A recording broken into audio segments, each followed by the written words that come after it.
Salve, salve pessoal, tranquilos, sejam bem-vindos ao canal, vocês estão no Bola do Jogo Oficial, eu sou o Bruno. Eu sou o Otávio, estamos aqui para mais um vídeo, mais um resenha em casa. Galera, se você não é inscrito ainda no nosso canal, deixa o like, compartilha com todo mundo, deixa nos comentários o que vocês estão achando. E o convidado de hoje é o Thiago, do Instagram Odibre. E aí, cara, beleza? Boa noite, beleza, Otávio? Beleza, Bruno? Muito obrigado aí pelo convite. É uma honra poder bater um papo sobre futebol com vocês. Pode crer, cara. Obrigadão por ter aceitado o nosso convite aí. Para começar essa nossa resenha, conta um pouquinho como que o futebol entrou na sua vida aí, né? Como que você começou a amar esse esporte maravilhoso? Então, cara, a história é relativamente longa, né? Porque a idade já me entrega um pouco, né? Então, eu comecei a frequentar o estádio de futebol em mais ou menos 1985, cara, com meu pai. E assim, a partir dali eu fiquei fascinado com aquele negócio, né? Aquele gramado verde, com aquela torcida toda. Então, assim, comecei desde novo a ser um leitor aficionado da revista Placar, cara. Eu colecionava a revista, recortava os escudinhos, estudava os uniformes de Copa do Mundo. Então, assim, sempre gostei muito de futebol e dessas histórias no entorno do futebol. E aí eu me lembro, assim, desde garoto, colecionando revista, camisa de futebol, tem um monte de camisa aí também. Nessa época eu tinha lá meus 13, 14 anos. E aí, na época de fazer o vestibular, né, eu fiquei na dúvida entre fazer o jornalismo e fazer história. E eu tinha muita vontade de ser professor. Eu falei, cara, depois eu vejo o que eu faço com o jornalismo, porque eu queria fazer jornalismo para ser jornalista esportivo. E aí acabei fazendo história. E na história eu descobri uma maneira de pesquisar futebol. Então aí eu uni o útil ao agradável. Pô, da hora.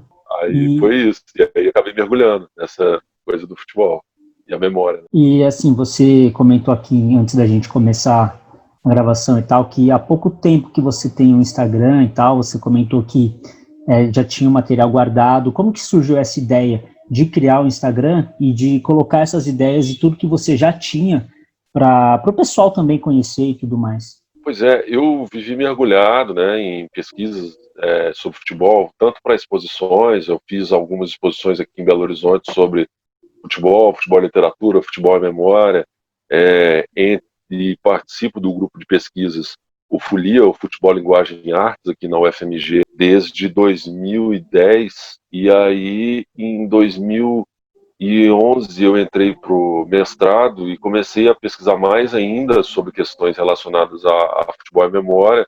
Me aproximei de outro grupo de estudos da UFMG, do qual eu faço parte hoje também, que é o GFUT, e nesse meio tempo eu fui convidado, depois de fazer algumas exposições aqui em Belo Horizonte, para participar, né, para ser o curador da exposição de longa duração e para coordenar o Museu do Mineirão, lá em 2012, 2013. E aí eu fiquei na coordenação e na curadoria do Museu do Mineirão entre 2013 e 2019, né, quando eu já estava também fazendo uma pesquisa de doutorado sobre a relação dos museus de futebol para a construção da memória nacional. E lá em meados de 2018, cara, finalzinho de 2018, eu tive a ideia de falar, cara, eu tenho muita coisa aqui e gosto de falar de futebol, eu queria me conectar com outras pessoas, né? Porque, assim, não é de forma pejorativa, mas às vezes você vê muita reprodução de conteúdo na internet, em rede social, e você vê também aquela reprodução de uns conteúdo bobo, né? De mostrar a bunda da mulher, o carrão do jogador, sabe? Tem gente que gosta, né? Tipo, nada contra, mas você fica pensando, pô, vou trazer um conteúdo um pouco mais consistente, um pouco mais diferente e poder falar sobre futebol, porque eu sempre gostei de falar de futebol.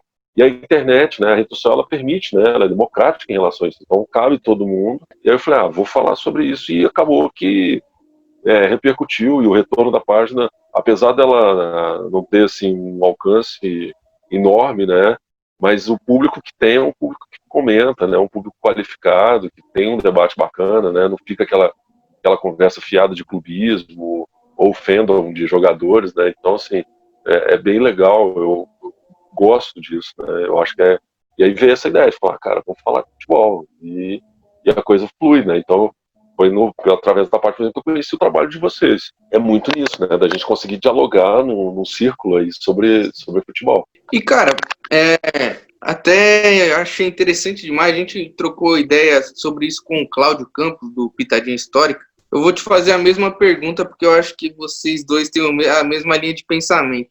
Você acha que para os jovens de hoje, que gostam de futebol, falta um pouco mais de estudo, assim, para se aprofundar mesmo na história do futebol, antes de sair falando abobrinha igual a maioria fala, ou também só vangloriar os jogadores de hoje em dia e esquecer que se não fossem os jogadores de antigamente, os de hoje nem existiriam assim? O que você pensa sobre? Cara, eu olho para isso assim, até mesmo porque eu lido com essa juventude, eu lido com alunos de ensino médio, né? E então eu vejo assim, eles são muito sedentos por informação, e isso é legal, né? E aí pega um ou outro cara aí que desinforma mais do que informa, e aí você tem uma perspectiva do imediatismo, né? Eu já observei, por exemplo, que não adianta você ficar. Eu vi isso pelo aquele canal que eu acho muito legal, o, o Cadernetas, né? De futebol, aquele canal lá de Portugal. Tipo, o cara põe um texto de mais de 2 parágrafos, praticamente ninguém lê, cara. E se você põe uma foto de efeito no Instagram, a coisa bomba, né? A coisa anda.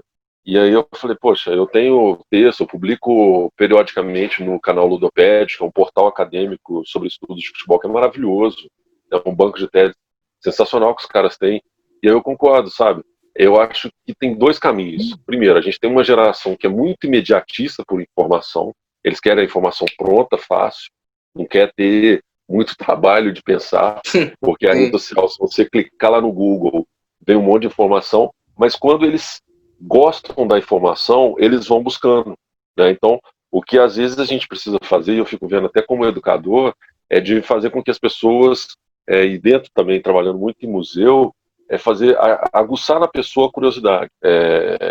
O Amarildo fez 80 anos, o cara tem uma história maravilhosa na história do futebol brasileiro, substituiu o Pelé na Copa de 62, né? Fez um ataque fenomenal para conseguir ganhar a Copa do Mundo, o bicampeonato, substituindo nada menos que o Pelé, e você vai ver lá, vai ter 60, 40 curtidas. Aí você põe um cachorro mordendo a bunda de um cara no campo, vai dar 300, 400 curtidas, entendeu? A foto que mais repercutiu na minha página foi uma montagem com o Sampaoli num boteco, com uma mesa de boteco no estádio Castor Cifuentes, que fica aqui em Nova Lima, num jogo do Atlético com o Vila Nova. Deu não sei quantas mil curtidas. Então, assim, aí você fica falando, sabe? Aí você põe na balança e fala assim, você vai trabalhar uma informação para contar a história de uma camisa, da história da camisa da seleção brasileira, para falar a história de um estádio, ou você vai pegar uma montagem? Então, assim, quem está atrás de audiência pela audiência vazia, deita e rola nisso. Mas se você está afim de falar do próximo que te dá prazer e que você acha que você vai até atingir um ou outro, né, que vai falar assim, pô, legal essa história aqui do futebol, né, vamos descobrir a história desse jogador mais antigo, né? E aí eu fico vendo, o Pitadinhas, por exemplo, é uma página muito legal, os caras têm um podcast bacana, e você vê o alcance dos caras é reduzido, né? Aí você vê um cara que pega um texto do Wikipedia, copia o texto do Wikipedia, pega um vídeo, joga uma coisa com outra e atinge 40 mil seguidores de uma vez, 50, 60 mil. Então você fala assim, tipo, é consumismo mesmo, né? A galera é imediatista, eles querem um negócio pelo negócio. Então o critério ele é bem complexo, né? Então eu acho que vale a pena até mais adiante a galera da comunicação estudar isso um pouco mais para conseguir entender esses perfis, né?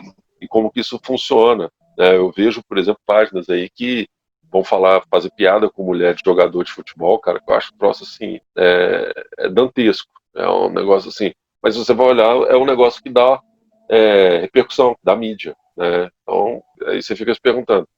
A galera realmente quer falar. Aí os caras vão falar assim, fica o cara lá do Dibre, do Pitadinhas, né, lá do Futebol e Prosa, lá falando assim, vocês querem ficar falando de passado e tal, não sei o que, saudosismo, mas eu acho que aquela lógica daquela frase que para mim é uma frase maravilhosa que está escrita no Estádio Nacional do Chile, né? Um povo sem memória é um povo sem futuro. Eu acho que é uma questão emblemática para a gente pensar. E o futebol, ele ajuda a gente a pensar. E outra, né? Aí no caso, de acordo com tudo isso que você comentou, que você falou, vale muito mais a pena você realmente falar sobre um futebol retrô, sobre um futebol antigo, do que debater ou de repente ficar vendo só essas coisas que não trazem um grande conteúdo. É só entretenimento barato, sem alguma coisa que realmente traga informação e conteúdo para quem está tentando consumir algo, né? E você chegou a comentar um pouquinho da sua coluna, agora fala um pouco mais específico sobre como é o seu trabalho na coluna do Ludopédio e a sua participação no canal também, que a gente deu uma olhada lá, tem participação com várias pessoas, assim, do jornalismo esportivo e tudo mais. O Ludopédio é uma página, né, lá do pessoal da USP, da Unicamp, o Sérgio Giglio, né, o Bruno e o Vitor Figels, né, o pessoal, assim, muito bacana e que produz um conteúdo permanente, né, e eles conseguiram conectar vários grupos de pesquisa no Brasil e no mundo, né, na América do Sul, por exemplo. E aí a gente participava de vários congressos e vai conhecendo essas pessoas. E pelo grupo de estudos, né, pelo Folia, a gente tem uma coluna lá na página, na coluna Arquibancada, né, onde tem uma publicação cíclica dessa produção acadêmica que a gente faz, só que a ideia é que essa produção ela não seja com textos muito acadêmicos, para não distanciar também muito o público, para não ficar aquele texto muito duro da academia. Aí a gente faz um texto mais leve, de 4 a umas 6 laudas, né, e aí periodicamente a gente vai publicando lá. E o Ludopédio fez um projeto agora que eu achei sensacional, que é o Ludopédio de Casa, né? Onde eles vão entrevistando o pessoal, por exemplo, lá do Futebol Café, né, o pessoal da área de cinema de futebol, o pessoal da área do jornalismo esportivo, porque essa base de dados que o Ludopédio está gerando, ela é importantíssima para a formação de uma massa crítica em torno do futebol, né? Porque aí a gente vai pensar o futebol de duas maneiras, né? Esse futebol que você falou, do entretenimento, que você liga a televisão, liga a internet, determinadas páginas de rede social que vão ficar te dando aquele entretenimento. Contratou fulano, demitiu ciclano, o jogador casou com Beltrana, fulano não sei o quê. E um outro futebol, que é um futebol, né, que o pessoal lá fala do futebol fora do mainstream, né, que você vai falar de um futebol não comercial, de um futebol acadêmico. Eu lembro de um professor meu, que foi meu orientador do mestrado, que ele fala muito que existe uma diferença grande entre gostar de futebol e estudar futebol, né? Então, assim, a gente está nessa posição de estudar o futebol e sente gosto em ver essa produção ganhando a rua, né? Ganhando a internet e tendo um alcance para as pessoas que querem dialogar sobre futebol, né?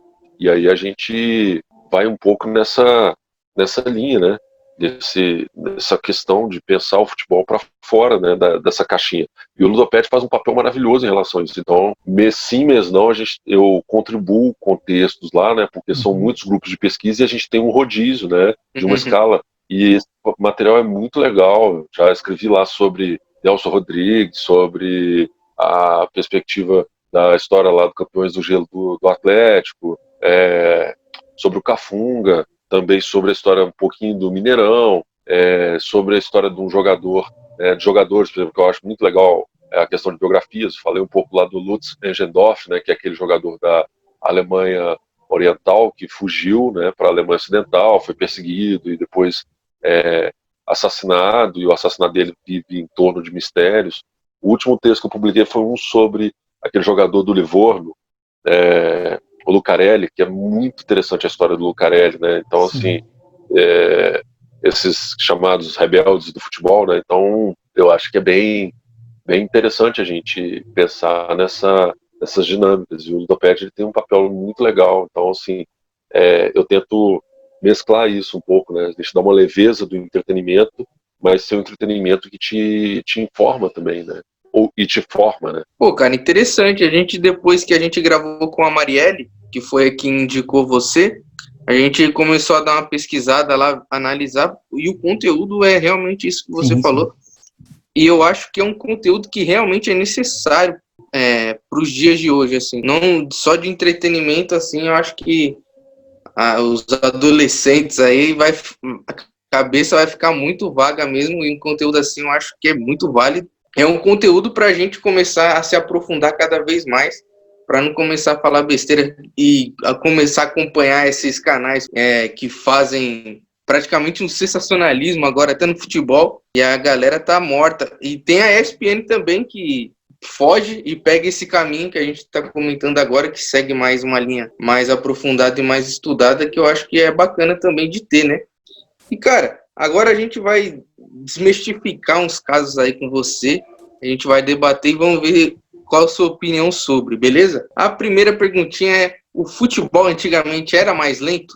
Eu acredito que sim, porque o preparo físico desses jogadores era diferente, a ocupação do campo era outra, né? Você ter jogador que hoje vai ter a velocidade, como é que fala, o desenvolvimento, ele vai percorrer quilômetros durante uma partida, né? Existe uma revolução tática em relação a isso. Então, sim, o futebol era um pouco bem mais lento. Às vezes você posta um vídeo de uma jogada antiga, né? Aí um cara mais novo e comenta assim lá na minha página, fala assim, pô, o meio campo dos caras tava morto. Então, assim, é uma outra onda, né? Você tem eu acho que o futebol antigo ele tinha uma plasticidade maior, né? Porque o cara matava a bola no peito, fazia aquele lançamento de 70 metros, aquela coisa toda. Hoje o cara põe a bola no pé, já vem 3 caras em cima dele, assim, e aí o cara tem. Hoje, eu vi o Tostão falando isso numa crônica, né? O cara hoje tem que pensar muito mais rápido porque o espaço ele tá menor. Até mesmo também que com essa padronização da FIFA, né, o campo ficou menor. Então o cara tem que ser. O jogo fica mais corrido, né? Tá. Eu lembro desses gramados antigos do Mineirão, do Maracanã, do Morumbi, que é aquela coisa enorme, assim, pelas laterais. Então, assim, como é que o cara ia correr com aquela grama alta, né? Você não via a chuteira do cara, você não via o pé. Se você olhar os vídeos antigos, assim, da chuteira, e fora que aquela chuteira pesadona, uniforme pesado. Então, assim, os caras eram heróis também de correr com aquele, né? Não sei, mas eu me lembro bem daqueles meiões que a gente tinha para jogar bola nos anos 80, 90, e ele não era desses tecidos leves que a gente tem hoje. Dependendo de como chovia, o meião ia entrando para dentro das canelas, assim, ia pesando, a chuteira pesava. Aquela bola topper, cara, clássica, que tem um canal que chama Bola Topper de Pedra. Bicho, aquela bola era pesada demais, cara. Nossa. Então, assim, tem uma revolução tecnológica e tática que o futebol realmente, antigamente, era mais lento, né? Só porque o videotape deixava, não, mas era mais lento. E eu acho que isso não é pejorativo. Eu acho que é uma característica daquele futebol, né? Sim, sim, com certeza. E você comentou do estádio, né, do tamanho do campo dos estádios, isso também era muito utilizado pelos times, né? Porque, tipo, tinha time que era acostumado e usava isso a seu favor, né? O fato do campo ser maior e aí ter jogadores específicos para jogar assim. Antigamente também esse fator era muito usado, né? É maravilhoso você pensar que o cara vai usar o campo de dimensão reduzida para ficar jogando bola lá dentro da área com aquele centroavantão fortão, né? Então, assim, aqueles jogos que a gente lembra de Libertadores, ou até aquela característica mais maluca possível, que são esses jogos quando tem Copa Libertadores ou eliminatória, o cara leva o jogo para um campo a 3.000 metros de altitude. Então, assim, o cara vai usar a referência e digamos assim, ele vai usar a tática que ele tem à mão, né? Então, você ter estádio onde o cara vai molhar a grama, o outro vai deixar ela mais curta, mais alta, dependendo da característica do seu time, se você quer cadenciar o jogo, se você quer fazer isso. Eu acho que isso entra muito numa cultura do futebol, né? A gente imaginar que isso entra para uma cultura e que vai, digamos assim, permeando, né, esse universo, que eu acho que dá uma riqueza muito grande de detalhes, né? Você pensar, você vai montar o seu time de acordo com as características do campo, do estádio. Eu acho isso formidável, assim, eu acho bem, bem interessante. E, cara, a gente sempre entra em debate, né, sobre o camisa 10. Se ainda que a gente sente falta do pifador, né? O último, acho que me vem à cabeça, assim, é o Douglas, apesar de não ter feito uma carreira muito boa, tipo, em questão de mídia, assim, nunca foi considerado em seleção, pelo menos não que eu me lembre, assim, eu acho que ele nunca jogou uma Copa América, uma Copa das Confederações. Para você, ainda resta um camisa 10 e se sim, quem? A gente tem um saudosismo, né, com esse camisa 10, cara. Nossa. Ah, cara, eu não acho que tenha mais não, cara. Talvez, o último grande camisa 10 que a gente tenha seja o Messi, né, que vai ser esse cara. Ele desempenha uma função muito parecida, né, com aquela ideia de uma ponta de lança, né, do cara que tá ali fazendo essa função. Mas aquele 10 que cadencia o jogo, mata a bola, conversa, toca pra cá, toca pra lá. Eu acho que os últimos vão ser, que eu me lembre, assim, que eu gostava de ver jogar, é o Zidane, o Alex, né, o talento, é um talento raro, né, cara? E com esse futebol de correria que você tem hoje, esse 10 ele não é formado mais da base, né? Você não tem mais esse saudosismo do camisa 10, aquele cara que vai, né, um Rivaldo, um Giovani, o Raí, né? Ontem eu postei um vídeo lá do Raí, pô, o Raí, a bola parece que colava no cara, né? Então o cara vai dando chapéu em fila, assim. O Ronaldinho Gaúcho, né? Que era um troço maravilhoso. Talvez o Ronaldinho Gaúcho, né? Ele tenha tido talvez uma mesma coisa. No caso, você estava falando do Douglas como esse maestro pifador, né? Eu acho que tem essa questão, né? O cara escolher jogar futebol, escolher ser um atleta de futebol, né? Que você vê, por exemplo, Sim. o Cristiano Ronaldo. O Cristiano Ronaldo é um atleta de futebol. Se ele quiser jogar até depois dos 40 anos, ele consegue nessa onda que ele vai, né? Da dieta low carb, do treinamento, né? Eu acho sensacional aquela piada que eles fazem com o cara de robozão, mas na prática tem isso, né? E aí a gente tem um saudosismo daqueles jogadores mais românticos, dos caras mais boêmio, da vida louca, né? O caso lá da época do Edmundo, do Romário, o cara trocar folga com carnaval, trocar gol com carnaval, sabe? Eu acho que faz falta, né? Esse folclore junto com esses camisas 10, assim. Eu me lembro de uma entrevista do Alex, quando ele estava, né, no Cruzeiro, o Cruzeiro ganhou a Tríplice Coroa, naquela campanha fantástica, e aí ele foi falar desse negócio de concentração e tal, ele falou, pô, ele nunca jogou num time tão boêmio como aquele Cruzeiro de 2003. Então, só que o futebol de 2003 não é o futebol hoje de 2020, né? Você vê que não vai permitir aí esses caras ficarem na noite, na gandaia, né? A conta chega. E aí você vê, por exemplo, precocemente uns caras igual o Ronaldinho Gaúcho, igual o Douglas terem que encerrar a carreira, né, de uma forma precoce, porque ou irem para times fora, né, do circuitão, o Ronaldinho foi jogar no México. Eu lembro do Douglas no Criciúma, cara, quando ele estava lá, começando lá no Criciúma. Sim, cabeludo ainda. Ainda tinha cabelo e um cara bom de bola. Eu sempre gostei de ver camisa 10 jogando, cara. Sempre assim. Na pelada eu sempre fui goleiro, mas eu sempre gostei, porque eu ficava lá admirando os caras jogando bola. Eu nunca soube jogar a bola, né? E queria estar ali, eu ficava lá no gol, né? Aí é o ângulo privilegiado. Às vezes você toma um gol que você estava ali admirando a jogada, né? A bola passa, você... Pior que é verdade. Aí os caras, pô, Thiago, que isso? Eu falei, não deu, foi muito rápido, mas você ficou admirado com a jogada do cara. Você falou assim, que isso? Como é que eu vou atrapalhar um lance desse? Eu imaginei muito essa cena. Pior que é verdade. E eu com esse jeitão de filósofo lá, e cara, eu fico viajando, e aí às vezes a bola passa, aí você, putz, não deu. Aí você só faz assim, pô, vocês não marcaram? A desculpa é essa, não marcam, você não marca aí, cara, mas às vezes você tá ali admirado, o cara vai dar uma caneta, dá um drible, toca por cima, aí chuta lá na gaveta, você fala assim, putz, eu não vou atrapalhar um troço desse, não. Quando você tem chance, ela atrapalha, né, porque o goleiro é um espírito de porco, né, mas esse negócio, eu acho que faz muita falta essa dinâmica.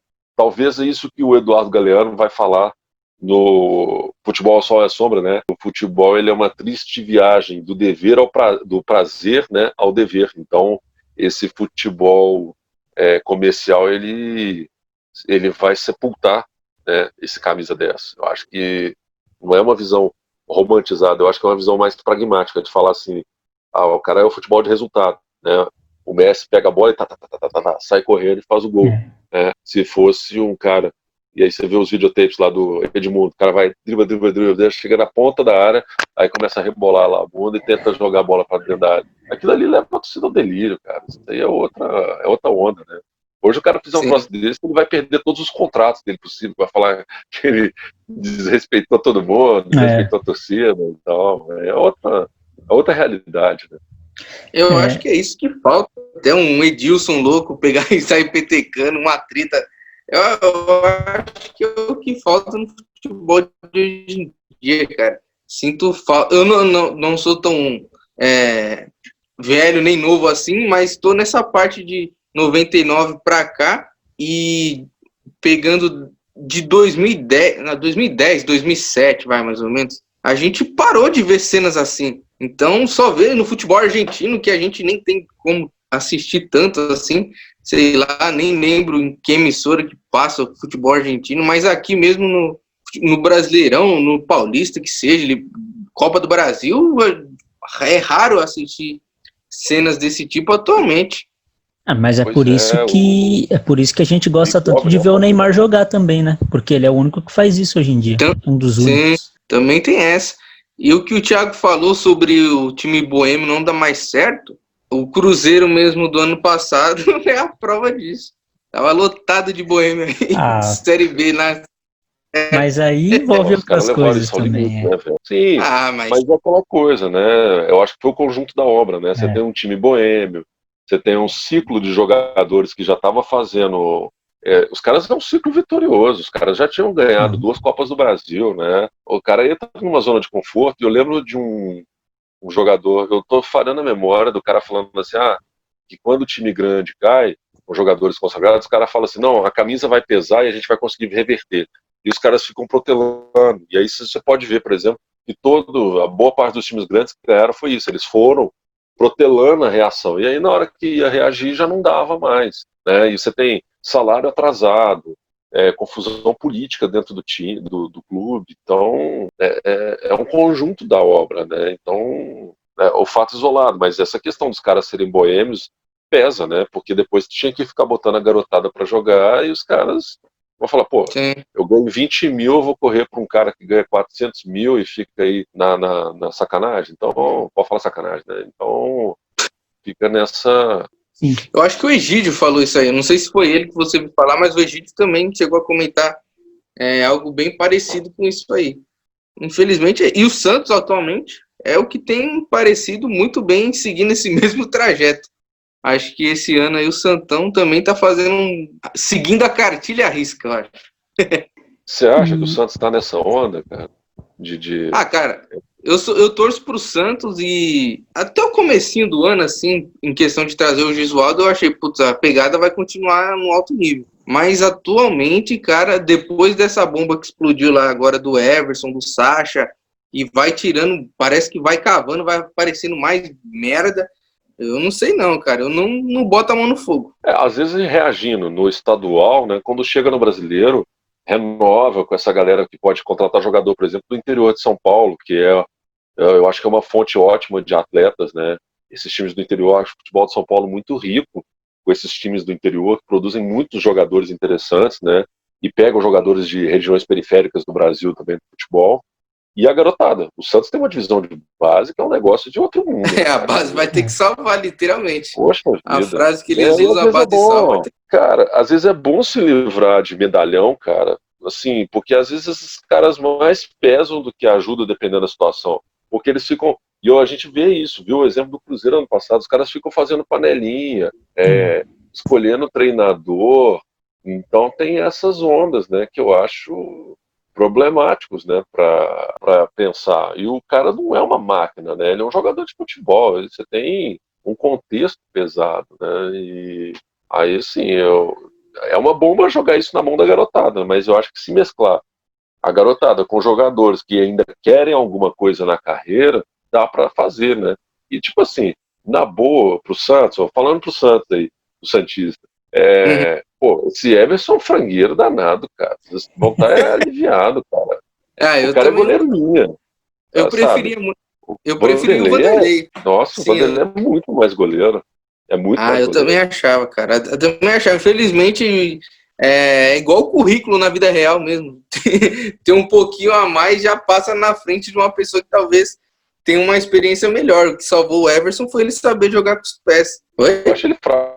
Se falasse assim, para eu escolher entre ele e o Vanderlei, poxa, não pensava 2 vezes, né? O Vanderlei é muito mais goleiro. Eu também. Seguindo aí, qual foi um jogo marcante que você não viu, mas queria ter visto? Nossa, um jogo que eu queria estar no estádio. Ou que você tenha... Pela TV mesmo. Pô, cara, que eu vi, né? O que eu vi foi Brasil e Uruguai no Maracanã em 93, cara. Eu tinha uns 12 anos, meu pai me deu ingresso de presente e aí eu fui com os amigos para ver esse jogo, assim, É um negócio de outro mundo. O Barbosa tentou visitar a concentração e o Parreira não deixou, cara. Eu fiquei pensando naquilo assim. Até hoje, cara, tinha muito o trauma de 50. Um jogo que eu não estava e que eu queria ter visto em loco foi a Batalha dos Aflitos, cara. Nossa Um jogo Senhora! Grêmio e Náutico. Eu queria Esse estar jogo no foi campo. incrível. Esse jogo eu queria estar no campo. Eu vi o jogo pela televisão, Sim. mas a televisão não traz nem um terço da emoção que é o negócio, né? Aí aquele jogo eu queria estar lá, vendo. Agora, desses jogos assim, é um negócio de outro mundo, né? Você tá em jogos decisivos, é um negócio muito legal. Esses jogos da Libertadores do Galo em 2013 foi um negócio que acabou com a minha saúde. 2013 e 2014 com a Copa do Brasil. Foi um negócio que a gente falava aqui em Belo Horizonte que só quem tem só restou quem tinha o coração forte. Porque você tá doido. Você ia pro campo, você sabia que ia virar, né? Ou que poderia reverter o jogo, mas você não sabia como, né? Então, era gol aos 48 do segundo tempo. A bola de cabeça caiu, tá dentro da área. Então, assim, foi um negócio de maluco. Pô, então você deu uma entregada aí que você é atleticano, no caso. Sim. Isso aí Então você vai sofrer com o Everson, viu?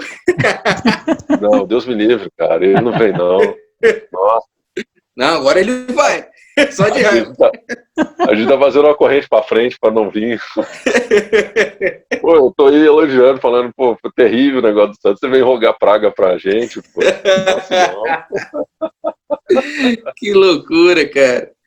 Não, tá doido. O Rafael é mais goleiro do que ele, cara. Aí o São Paulo me desculpa, cara. Ele treina o Rafael, cara. Porque deve ser mais fácil aprender a jogar com o pé do que se ensinar um goleiro a ser goleiro. E o Everson já passou dos seus 30 e tantos anos, né? Então, já, eu acho que ele tá com 32. o Rafael é mais novo um pouquinho. O Rafael deve ter seus 29, 28 anos. Talvez seja a grande chance do Rafael na carreira, né? Eu já acho uma lástima ter que abrir mão do Vitor pela história, pela trajetória do Vitor no Galo, né? Mas aí são escolhas do treinador, né? Mas o Vitor tem ciclos, né? Aí, infelizmente, tecnicamente, ele, né, não está parecendo trazer confiança pro time, né, e nem pro treinador, né? Mas Everson não, cara. Por favor, não faço não.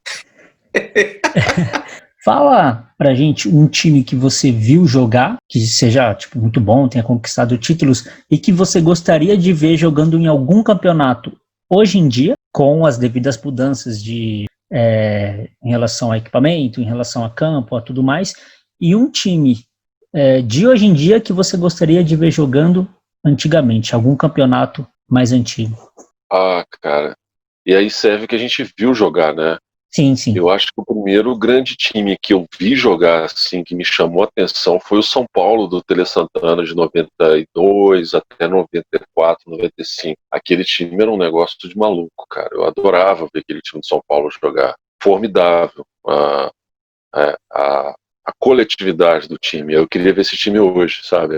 E o Tele Santana também, sabe? Sim. Queria ver esse time assim em campo. Porque se você fosse falar um time ideal e de craques assim, mas eu não vi jogar, foi a seleção de 82. Essa eu queria ter visto jogar e queria ver jogando hoje. Mas esse São Paulo do início da década de 90 era um negócio assim de outro mundo. Era um negócio. Depois aquele Palmeiras de 95, 96 do Lucha me encantava também. Eu achava muito legal aquele time jogar. Mas, precisamente, aí entregando o clubismo de novo, né? Aquele time do Galo doido, do Cuca 2012, 2013, cara, aquilo era um negócio. Né? O Era Corinthians, absurdo. cara, o Corinthians, ele adotou aquela tática do Carille, do Tite, né? Daquele futebol pragmático, a coisa toda, com uma identidade do time. E eu falando aqui com o pessoal, falando assim, pô, o Galo tinha que adotar a tática do Galo doido. Qualquer treinador que chegasse, ó, aqui a gente tem que jogar Galo doido.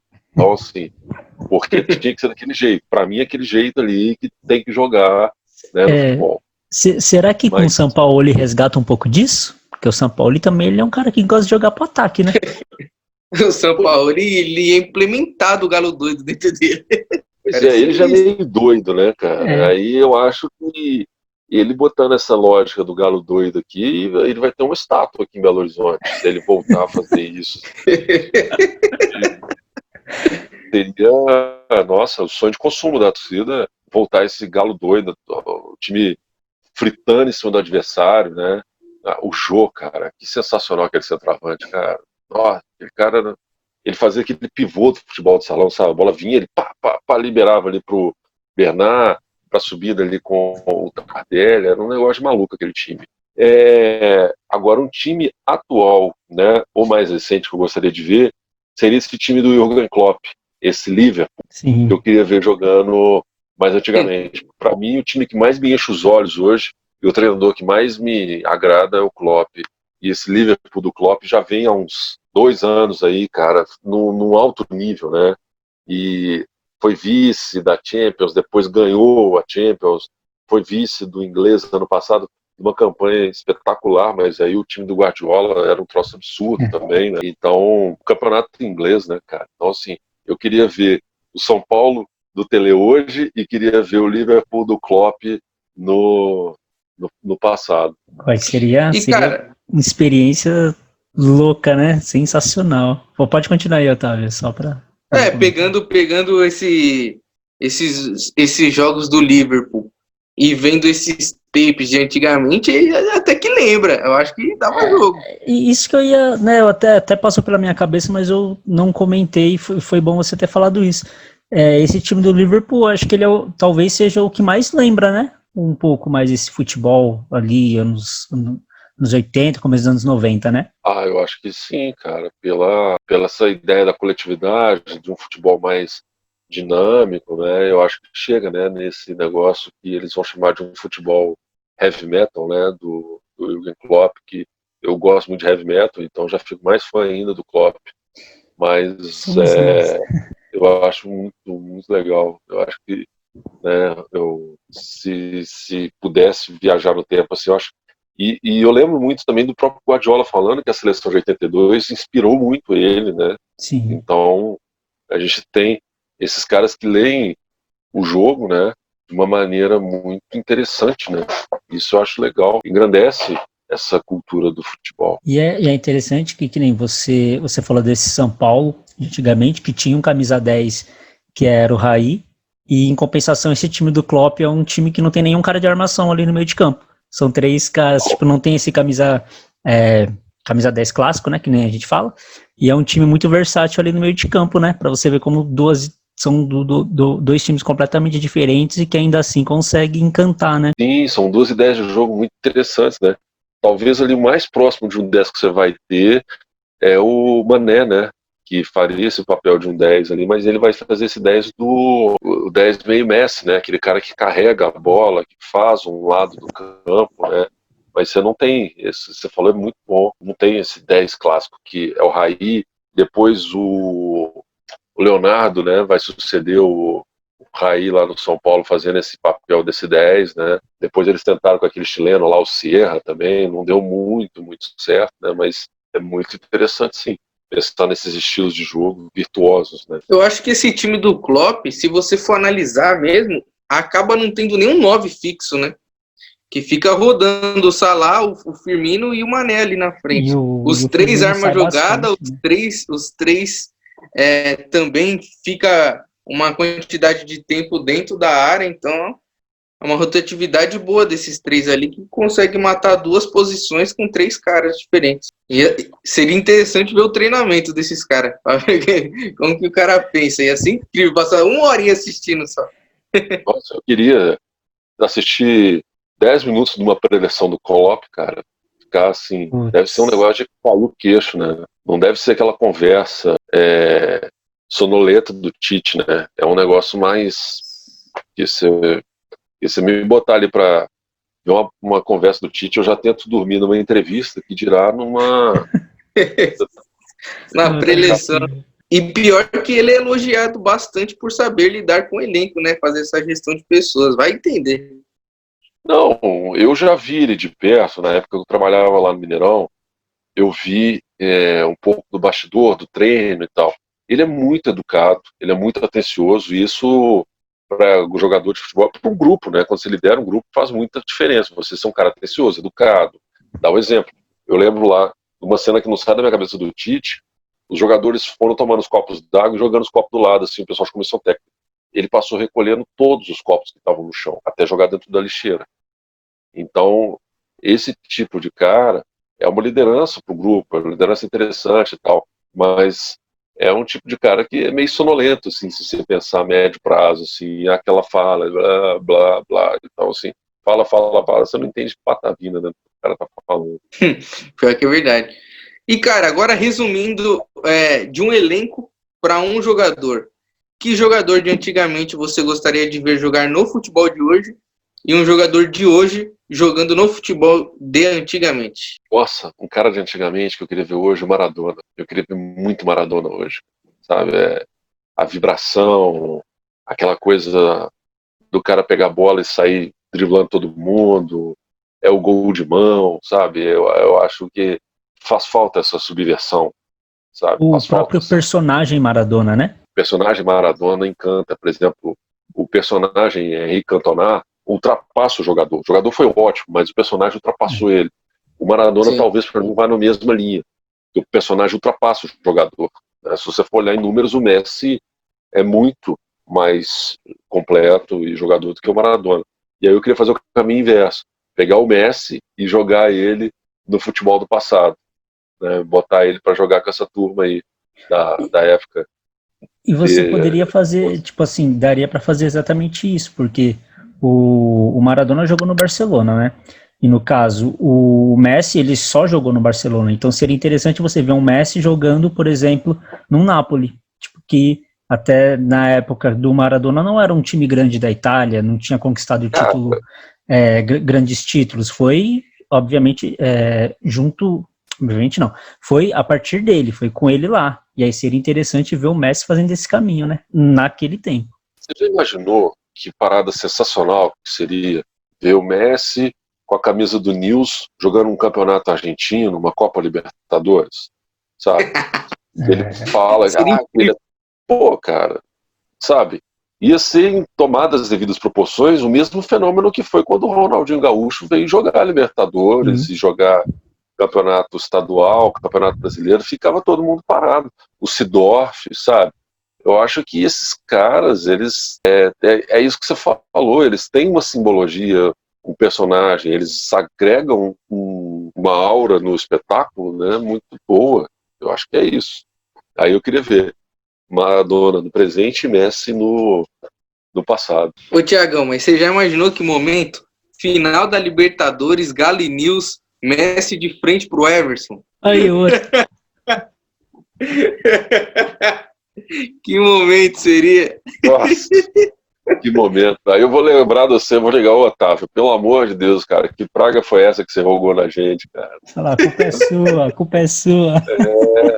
Poxa vida, não faça isso, cara. Não faça isso.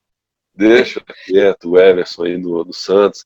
Até a última notícia que eu vi, ele não conseguiu o litígio, e a gente aqui em Belo Horizonte está torcendo para ele não conseguir para ele ficar aí no Santos certinho, na melhor das hipóteses, e voltar lá para o Ceará, ou ir para um time aí do interior de São Paulo, né, porque não dá. O cara, né, você quer um goleiro linha, aí isso não é futebol de salão. Então, assim, não dá. E para manter nessa pegada aí, Brunão e Thiago, se vocês lembrarem, assim, acho que hoje em dia, em questão de personagem, assim, que você citou Cantona, tem o Maradona, mas hoje eu acho que tem um personagem, acho que é o único, assim, não me vem à mente mais nenhum. Vou cair bastante o nível, assim, porque era um jogador que tinha muitas possibilidades de ir à frente, eu acho que por motivos externos ou cabeça mesmo não conseguiu, mas que o personagem passou atleta, eu acho que é o Balotelli, né? Mas aí você pode colocar o Adriano também nessa, né? Mas não era tanto um personagem assim, eu acho. Acho que o Balotelli muito mais. O Balotelli criou um estereotipo assim que acho que chega perto desses dois assim. Mas o Balotelli, bom, eu particularmente nunca vi tanto futebol nele, assim, eu acho que ele nunca foi tão decisivo assim que nem esses outros também que a gente citou. Não, sim, por isso que eu falei que o nível ia cair um pouquinho, mas eu acho que de personagem ele consegue entrar nessa prateleira aí que ele criou, assim, só que deu o efeito reverso. Eu acho que é muito mais a mídia do que... Eu acho que tem muito mais uma expectativa em torno do Balotelli do que da própria realidade do que ele foi desenvolver. Ele fez alguns gols decisivos, né, e ficou todo mundo criando aquela expectativa, né, de um atacante um atacante negro na Itália, um país super racista, Sim. e ele é um cara que é disruptivo, né? Ele trouxe essa perspectiva diferente e criou-se uma grande expectativa em torno dele que eu acho que ele não concluiu também. Aí eu acho que por vários fatores, e a cabeça dele também. Dizem que ele é um cara muito ruim de grupo também, né? Que ele briga com os caras do grupo. Então, assim... A marra que ele tem dá pra ver, né? Ele é bem marrento, parece. A questão do Adriano Imperador, cara, ele também é um baita personagem do futebol e ele já era um personagem em campo, né? Sim. Ele não era do jeitão falastrão, igual o Túlio Maravilha, que prometia o gol, dava nome pro gol, né? Ele era um cara da noite, né? Um cara da bagunça. E ele simplesmente parece que desistiu de jogar futebol, perdeu o prazer de jogar futebol e parou, né? Foi assim, é um tomada, tá, as devidas proporções, um caso parecido com o do próprio Ronaldinho, que a gente conversou aqui. O cara simplesmente, pô, já ganhei tudo que eu queria, já conquistei a grana, já tenho respeito, já tô num patamar do futebol que me dá essa chancela, né? Só que eles não tinham essa coisa do Romário, por exemplo, que chegava, eu lembro, cara, na véspera dessa eliminatória de 93, né, para a Copa do Mundo de 94, que ele era tretado com o Zagallo, o Parreira também ficava meio em cima do muro com ele, e ele brigou com o Zagallo tinha uma birra com ele, aí ele falou, não, mas o Zagallo não era contra a sua convocação, ele pegou e falou, o Zagallo não sabe nada de futebol não, eu vou chegar e vou fazer 2 gols. Chegou lá e fez os 2 gols. Então, assim, é outra perspectiva, um cara que estava sendo lapidado, né, e conversando com um cara igual o Johan Cruyff, então a perspectiva era um pouco diferente, né? Mas eu acho que faz falta sim esses personagens de futebol. Hoje o cara fala com o cara do staff do media training ali, né? Então assim, o Neymar você vê que é um cara que quer fazer isso e ele não consegue, porque ele quer falar o que ele pensa. Às vezes ele fala bobagem, como todo mundo fala bobagem, faz bobagem. Tem um media training ali atrás dele, fala, olha, cara, vai lá, pede desculpa por isso e tal. Então você vê que não é um cara um cara tutelado, né, como um boneco de marketing, né? Isso é muito complicado, né? Porque o cara não pode ser ele. Aí depois que ele parar, ele vai resolver soltar os cachorros aí e falar o que quer falar, né? É bem isso mesmo, cara. E, cara, pra gente finalizar, conta aí pra galera e pra nós também, quais são os seus planos com a conta no Instagram? Pretende abrir um canal no YouTube só seu? O que o Thiagão pensa? Eu tô tão agarrado aqui com esses negócios de pesquisa, cara, que a minha primeira prioridade é defender essa tese de doutorado no meio do ano que vem. Depois, aí, eu tinha a intenção, eu fiquei namorando a ideia de fazer um podcast aí do Dibre, alguma coisa assim nessa linha, mas com mais tempo, com mais reflexão. Eu participo de um programa semanal de rádio aqui, com a Rádio FMG Educativa, né, o Óbvio Lulante, que é um programa bem legal aqui do grupo de estudos do GFUT, e aí eu fico martelando a ideia de fazer um podcast, chamar pessoas igual vocês, pra gente vir conversar sobre futebol, e pensando nisso. Eu não estou pensando em virar, como é que fala? Influenciador, até mesmo porque não é meu perfil, né, ninguém vai ficar querendo ouvir o que eu tenho para dizer, muito assim, grande público, mas é muito nessa linha. Manter aí o Dibre, né, essas publicações diárias que eu tento fazer para a gente trocar essa ideia, tento pegar essas efemérides. Eu gosto muito da revista Corner, né, e da Paneca, da Libero, dessas revistas de futebol, então às vezes está sempre dialogando com esses materiais também. Então, assim, eu acho legal, eu quero continuar falando ainda. Eu tenho essa conta do Dibre no Instagram e no Twitter, né? Tentar manter esse alcance lá, né? Que eu acho que é formação de público, você criar aquela bolha, né? Você aquele círculo da rede social, né? Eu acho que é legal a gente ir trocando ideia, falando com a gente que gosta de falar de futebol, né? Acho que é sempre legal, prazer, assim, falar com vocês e falar com gente que gosta do futebol, né? Da cultura do futebol. Bacana, mano. Então, mais uma vez aí, pra gente poder encerrar. Bacana pra caramba aí trocar essa ideia. Legal pra caramba falar sobre essas coisas, assim, a gente, né, que é um pouco mais novo, assim, poder trocar essa ideia, essa troca de conhecimento, na verdade, né? você é especialista, historiador e tal, e a gente conseguir tratar desse assunto não de uma maneira também quadrada, pô, dando risada, contando umas histórias e fazendo de uma maneira mais leve, é bem legal. Eu curti pra caramba, particularmente, foi show de bola. Muito obrigado aí por você ter aceito, disponibilizar seu tempo e tudo mais. Valeu mesmo. Os links das suas redes vai estar tudo aqui na descrição do vídeo, e deixa aí suas considerações finais aí pro pessoal que acompanhou aí essa nossa resenha. Pô, Bruno e Otávio, eu agradeço demais pelo convite, também foi um prazerão conversar com vocês sobre futebol, né, e aí a gente tenta ligar, né, a nostalgia com o presente aí com vocês, né, e eu acho que é válido, né, esse diálogo, esse período nosso de, como é que fala, de isolamento dentro de casa, né, a gente está em distanciamento, a gente não fica isolado, né, então a gente, talvez o distanciamento social, essa quarentena, não possibilitasse um tempo para a gente fazer um encontro, um debate como esse, né, Exatamente. E aí é isso, eu acho que é legal, quem quiser, né, conhecer lá de perto, que a gente produz lá no Dibre, né, nas redes. Eu participo com o Bruno lá também no Que História, que é um canal muito legal sobre memória do esporte, não é só futebol. E o Ludopédia, que eu indico demais para quem gosta de futebol, para vocês que querem, né, aprofundar nessa parte de futebol. Aí tem produção acadêmica e científica, e hoje está fazendo muita falta a produção científica sobre a área de educação física, de ciências sociais, falar de futebol como um todo, e toda essa cultura em torno do jogo. Eu acho que vale muito a pena a gente pensar nessa linha. Então, assim, para mim foi um prazerão, foi uma honra trocar essa ideia com vocês, faço com o maior prazer, assim, porque é sempre legal e é gratificante, né? Você vê vocês virem conversar e a gente ter essa troca. Para mim, eu olho também exatamente como isso, como uma troca de experiência de olhares, né? Eu aqui em Belo Horizonte e tal, e aí vocês aí em São Paulo, e a gente trocando essa ideia. Eu acho muito legal mesmo. Eu fico lisonjeado de poder participar. E, cara, muito obrigado, agradecendo agora aqui da minha parte. Realmente foi um papo muito enriquecedor pra gente, creio que pro Bruno também foi, pra mim foi bastante. Brigadão mesmo.